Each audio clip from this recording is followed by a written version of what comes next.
Indonesia's recent unrest began not with violence, but with a wave of public outrage that swept across the nation. The spark? Lawmakers granting themselves a hefty pay raise, a move that many saw as deeply out of touch with the struggles of ordinary citizens. News of the increase spread rapidly through social media and news outlets, angering millions already grappling with rising living costs and economic uncertainty. Protests erupted in cities and towns, uniting students, workers, and everyday citizens who demanded fairness, accountability, and a government that listened to their concerns. Demonstrators questioned why their leaders prioritized their own welfare over the urgent needs of the people, especially during challenging times. The government's silence only fueled the movement further, as frustration mounted and crowds continued to swell in the streets.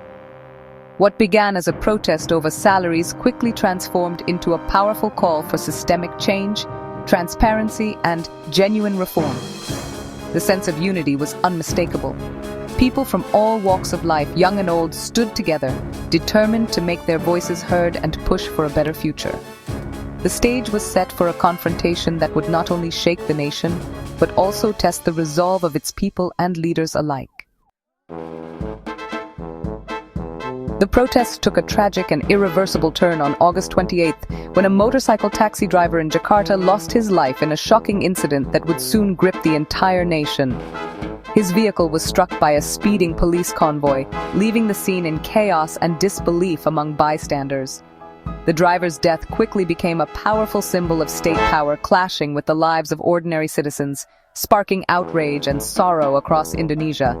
Social media platforms erupted with anger, amplifying the tragedy and transforming the fallen driver into a martyr for justice, fueling the movement's momentum.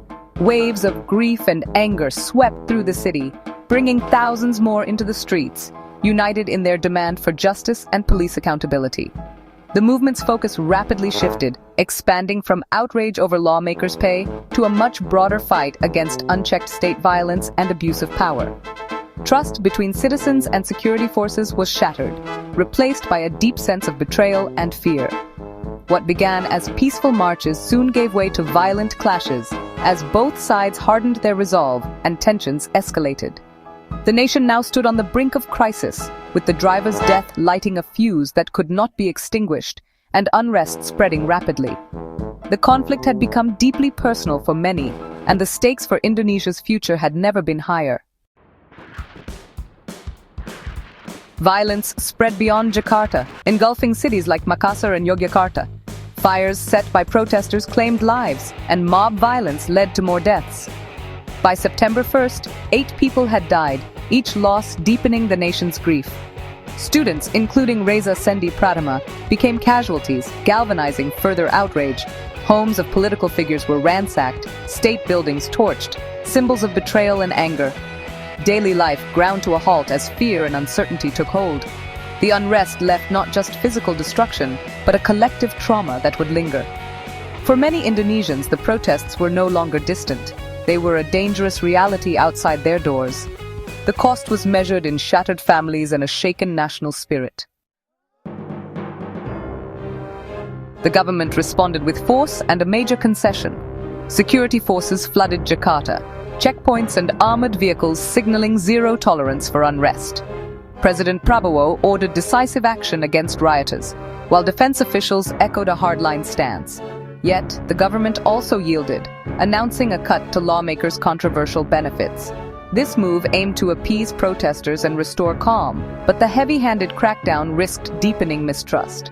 The dual strategy was a gamble restore order, but also show willingness to listen. The original spark, lawmakers' pay, was addressed, but the wounds of violence and repression remained. The nation stood at a crossroads, uncertain if peace would hold. The government's actions brought a fragile calm, but the sense of unease lingered in the air. Streets that had been filled with chants and banners now echoed with uncertainty, as people wondered what would come next. Major protest groups cancelled planned demonstrations, citing security concerns and a desire to avoid more bloodshed. Leaders urged their followers to stay home, hoping to prevent further violence and protect their communities from harm. The unrest's impact rippled beyond the streets.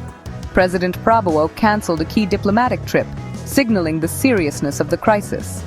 Meanwhile, TikTok suspended live streaming to curb misinformation, as social media became a battleground for competing narratives and rumors.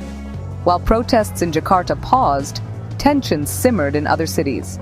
Smaller demonstrations flared up in regional centers, showing that the unrest was far from over and that anger still burned across the country. The pay cut addressed the initial grievance, but new demands for justice and accountability emerged. Protesters called for investigations, reforms, and assurances that their voices would not be ignored. Trust between citizens and the state was badly damaged, and economic frustrations persisted. Many Indonesians struggled with rising prices and job insecurity, fueling a sense of disillusionment. Indonesians were left questioning whether real reform would follow or if deeper divisions would remain.